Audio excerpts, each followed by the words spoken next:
The rocket motor you see here goes right into a standard 155mm shell body. It can be fired from any L-52 gun, but the range is longer than any other tube artillery shell in existence. 지난 2월 28일 세계는 충격적인 장면을 목격했습니다. 백악관 집무실에서 도널드 트럼프 미국 대통령과 볼로디미르 젤렌스키 우크라이나 대통령이 공개적으로 설전을 벌이며 서로 등을 돌린 사건이었는데요. 이는 단순한 외교적 마찰을 넘어 대서양 동맹의 깊은 균열을 드러내는데 서로 폭력만 안 썼다 뿐이지 치고받고 싸워도 전혀 이상하지 않을 분위기여서 네티즌들은 AI로 싸움 이미지를 만들기도 했습니다. 이렇게 젤렌스키는 빈손으로 백악관을 떠났고 유럽 국가들은 즉각 반응을 보였습니다. 영국과 프랑스는 우크라이나와 별도의 종전 계획을 세우겠다고 선언하였고 유럽연합 고위 인사들은 미국에 대한 날선 비판을 쏟아냈습니다. EU 외교안보 고위 대표 카야 칼라스는 자유세계의 새로운 지도자가 필요하다는 것이 분명해졌다며 미국의 리더십에 의문을 제기했고 가브리엘 아탈 전 프랑스 총리는 미국은 더 이상 자유세계 리더 자격을 잃었다라고 직격탄을 날렸는데요. 유럽 정상들은 런던에 모여 독자적인 방어 능력 강화와 우크라이나 지원 방안을 논의하며 미국 의존에서 벗어나려는 움직임을 보였습니다. 특히 영국 총리 키어 스타머는 우크라이나와 함께 싸움을 멈출 계획을 세운 뒤 미국과 논의하겠다고 밝혔고 에마누엘 마크롱 프랑스 대통령은 우크라이나의 존엄성과 유럽 안보를 존중해야 한다고 강조했습니다. 이처럼 이 사건은 유럽이 미국 없이도 생존할 수 있는 방안을 모색해야 한다는 목소리를 더욱 키웠고 뉴욕타임스는 이를 미국이 전통적 동맹 대신 원시적 대국 협상 시대로 회귀하려는 결의라고 평가하며 유럽의 홀로 서기가 불가피해질 것이라고 전망했습니다. 이런 상황 가운데 깜짝 놀랄만한 소식도 전해졌습니다. 노르웨이 연료 대기업 할트백 벙커스가 북해 작전을 수행하던 미국 해군 버지니아급 핵잠수함의 급유 요청을 트럼프 젤렌스키 회담 이후 돌연 중단한 것입니다. 이 회사는 트럼프와 제이디 벤스 부통령이 젤렌스키를 TV 생중계로 망신 준 쇼에 항의하며 미국 함대에게 연료는 없다라는 강경한 성명을 발표했습니다. CEO인 군나르 그라는 트럼프가 떠날 때까지 단 1리터도 주지 않겠다며 이미 러시아 고객도 배제했던 결정을 상기시켰습니다. 특히 노르웨이해와 바렌츠해를 통과하려면 노르웨이 경유가 필수인데 이 지역은 미해군 북해 작전의 핵심입니다. 이에 미국도 이 결정에 당혹감을 감추지 못하고 있죠. 물론 토레산드빙 노르웨이 국방부 장관은 이는 정부 정책과 무관하다고 진화에 나섰지만 노르웨이 기업들의 강경한 태도는 유럽 내 반트럼프 정서의 상징으로 떠올랐습니다. 노르웨이 내에는 미국에 더 이상 안보를 의존해서는 안 된다는 실질적인 반응이 나오고 있는데요. 노르웨이 신문 아프텐포스트는 최근 사설에서 트럼프의 예측 불가능한 행보는 나토 동맹의 신뢰를 흔들고 있다며 노르웨이는 러시아와의 접경국으로서 독자적 방어력을 강화해야 할 시점이라고 주장했습니다. 전문가들도 이에 동의하는데요. 오슬로 대학의 안보 전문가 잉빌드 마그나스드는 미국이 우크라이나를 외면한 이번 사건은 노르웨이에게도 경고 신호라며 민간 기업의 급유 중단은 단순한 상징을 넘어 미국 의존의 경계심을 보여준다라고 분석했습니다. 안보에는 예측 가능성이 필수이지만 트럼프라는 존재는 예측이 절대로 안 되는 인물입니다. 예측 가능한 안보는 국가와 국민의 생존 그리고 안정적인 국제 질서를 유지하는 데 결정적인 역할을 하는데요. 즉 동맹국이나 잠재적 적대국의 행동, 정책, 자원 공급 등이 일관되고 신뢰할 수 있는 패턴을 유지하는 것을 의미합니다. 이를 통해 국가들은 불확실성을 줄이고 장기적인 전략을 세우며 위기 상황에 효과적으로 대응할 수 있는 것이죠.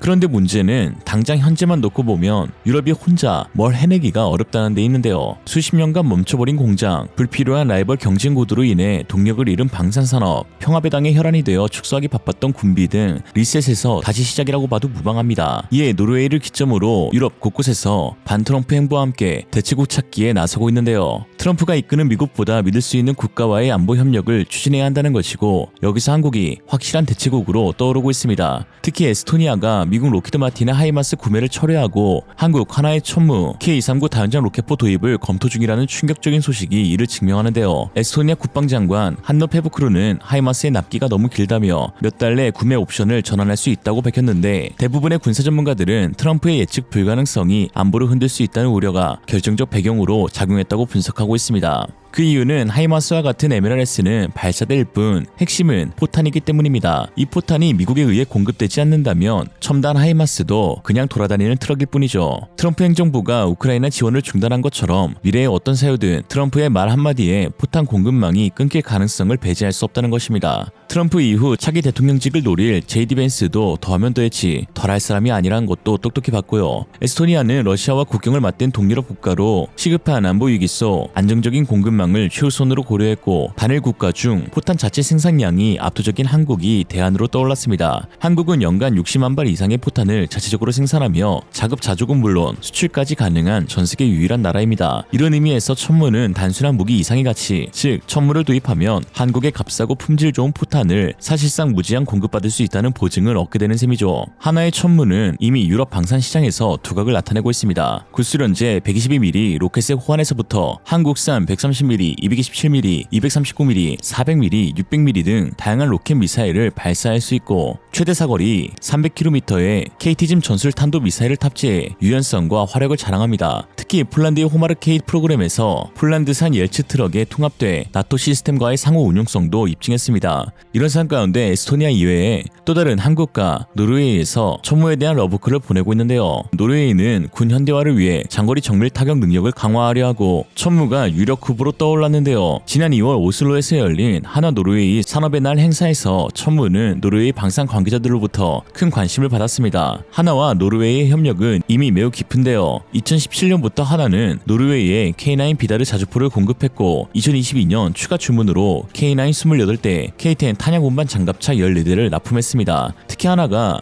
유럽 국가들 가운데 유일하게 노르웨이를 콕 집어 산업의 날 행사를 주최한 데에는 몇 가지 숨겨진 반전이 있는데요. 바로 사실상 현 시점 공동으로 무기 개발 사업을 추진할 수 있는 몇 안 되는 유럽 국가이기 때문입니다. 노르웨이 하면 연어의 나라, 폴란드의 나라가 먼저 떠오르지만 사실 노르웨이는 방산 강국으로 유명합니다. 세계 100대 방산업체에 노르웨이 남모와 콩스버그가 포함되어 있는데요. 인구 대비 방산업체 비율로 보면 영국, 프랑스, 독일을 압도하죠. 참고로 한국은 한화, 카이, LIG, 현대로템 4개 기업이 포함되어 있습니다. 노르웨이의 남모는 K9에 사용할 램제트 미사일을 개발해 사거리를 150km로 획기적으로 늘렸고 300회 이상의 테스트를 통해 실전 배치 준비를 마쳤습니다. 잠깐 150km이면 연평도에서 평양까지의 사거리고 부산에 배치된 K9들이 대마도를 사거리 전역에 포함시켜버립니다. 괜히 남모 CEO 모르텐 브란체크가 램제트 155mm 포탄은 포병의 혁명을 일으킬 것이라며 자신감을 드러낸 게 아니네요. Ever since World War I, 100 years ago, the range that artillery can fire has been more or less at a standstill in Western militaries. 22 to 23 kilometers was the effective limit then. Today, it is just marginally longer.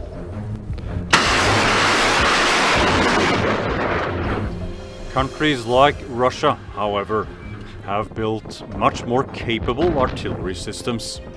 Some can attack from as far out as 100 kilometers or more. When we look to, for instance, Russia and others, there is already in service rocket artillery with the capability of firing 70 kilometers. And the vast number of also traditional MLRS systems with guidance have the capability to shoot more than 100. I would say that as some of the NATO armies already stating, we are outgunned and outranged. One defense company, Nammo, is however working to close this range gap and then some by using a ramjet motor, a concept until now only found in the aerospace sector. Nammo hopes to break all previous distance records for artillery.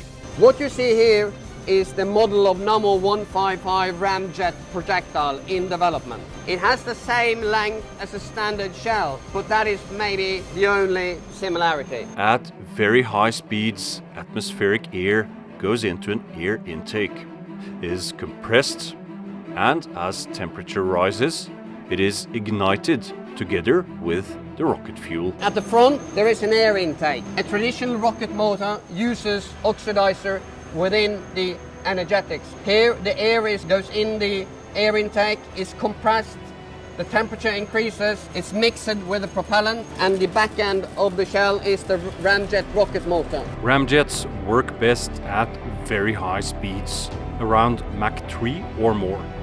Previous attempts to utilize them have typically been reserved for experimental rockets or extremely high-speed aircraft.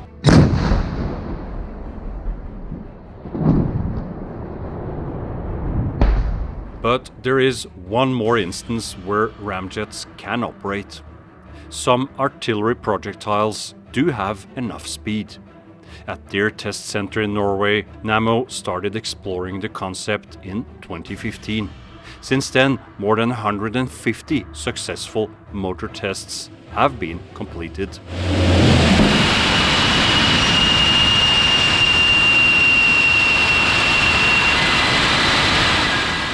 The rocket motor you see here goes right into a standard 155mm shell body. It can be fired from any L-52 gun, but the range is longer than any other tube artillery shell in existence. But since we use air from the outside through the air intake, it will burn much longer than a standard rocket motor and will increase the range to up to nearly 150 kilometers. 2, 3, 4, 5, there's 5.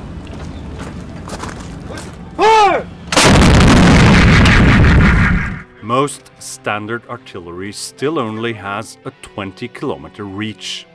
Ramjet artillery is set to change that fundamentally, with guidance and a range of up to 150 kilometers. So you can either move your guns forward, shoot deep into behind enemy lines, or keep your guns at safe distance, outside the range of counter-battery fire. The opportunity for us to engage target at really long range. And that's a necessity. It's one of the most important programs that we have ever been taking on. It's a challenge, number one, to combine all our ammunition technology together with our rocket motor technology to provide long-range artillery with ranges that the world has never seen before. 여기에 또한 남모는 현대 로템과도 협력을 추진하며 K2전차의 120mm 포탄 개발 프로젝트에도 참여 중입니다. 콩스버그 역시 하나와 2022년과 2024년 연이어 양해각서를 체결하며 보병 전투 차량과 장거리 정밀 사격 시스템 개발에 협력하고 있습니다. 콩스버그의 통합 전술 솔루션과 하나의 K9 첨무 플랫폼이 결합되면 나토 내 상호 운용성과 전투력이 크게 향상될 것입니다. 이런 협력에서 엄청난 무기들이 쏟아져 나올 가능성이 있다고 전문가들은 분석하고 있는데, 예를 들어 첨무와 콩스버그의 원격 무기 시스템이 통합되면 초정밀 타격이 가능한 차세대 로켓포가 탄생할 수도 있습니다. 이처럼 한국과 노르웨이 협력은 단순한 무기 거래를 넘어 기술적 시너지를 창출하고 있는 매우 손꼽히는 케이스라고 볼 수 있습니다. 일례로 폴란드와 한국의 방산 협력은 상호 협력이 사실상 불가능하다는 평가를 받고 있는데요. 왜냐하면 폴란드의 제조업 기술력이 한국에 비해 상당히 뒤처져 있기 때문입니다. 폴란드는 K9과 첨무를 도입했지만 이는 일방적인 한국의 기술 이전 수준에 머물러 있습니다. 폴란드가 제공할 수 있는 기술적 기여는 제한적이며 주로 한국산 무기의 생산기지 역할에 가까운 것이죠. 이에 폴란드 기업이 대거 참여하는 K2PL의 경우 계약 체결에서부터 폴란드 현지화 기술 부족으로 인해 어려움을 겪고 있습니다. 그러나 노르웨이는 이야기가 다른데요. 노르웨이는 남모와 콩스버그라는 세계적 방산업체를 보유하고 있으며 한국의 기업들과 동등한 수준에서 협력할 수 있는 기술력을 갖췄습니다. 두 국가의 협력으로 노르웨이는 유럽 최고, 한국은 아시아 최고의 방산 강국으로 성장할 수 있는 기반을 만들 수 있죠. 유럽과 미국의 균열은 한국 방산에 새로운 기회의 문을 열었습니다. 한국은 빠른 납기와 경쟁력 있는 가격, 그리고 안정적인 공급망, 그리고 무엇보다 신뢰할 수 있는 국가라는 장점을 통해 유럽에 어필하고 있습니다. 폴란드와 중동 국가들이 미국산 무기가 아닌 한국산 무기를 선택한 것도 이러한 이유이죠. 이는 유럽 국가들이 트럼프의 변덕에 흔들리지 않는 안정적인 방산 파트너를 찾을 때 결정적 장점이 됩니다. 트럼프 젤렌스키 파국은 단순한 외교 충돌로 끝나지 않을 것으로 보입니다. 이는 유럽의 대한 시장 확충과 협력 재편을 촉발시킬 도화선이 돌 예정인데요. 그 중심에서 한국 방산 업체들이 동북 유럽을 넘어 유럽 전체를 공략하는 게임 체인저로 떠오르고 있습니다. 아니, 이미 되었습니다. 오늘의 한 줄 평, 이제 연어 좀 싸게 먹어보자. 트럼프가 나가나요 했더니 유럽 이제 완전히 나가리요. 노 트럼프 노르웨이 노금 유로 이제 대안을 찾았더니 대안으로 하이마스가 바이마스가 돼버려. 이제 전무가 전무후무한 역사 써. 남무가 이제 우리 엄마군. K9 150kg 쿰 연평도에서 평양까지 일제 사격 펑. 뭘 웃고 있어 일본 대마도도 저녁. 유럽의 대안 유일한 대안 유럽의 대안 유일한 대안. 노 트럼프 노르웨이 노금 유로 이제 대안을 찾았더니 대안 바이마스가 돼버려 이제 전무후무한 역사서 남모가 이제 우리 엄마군 K9 150kg 쿵 연평도에서 평양까지 일제 사격통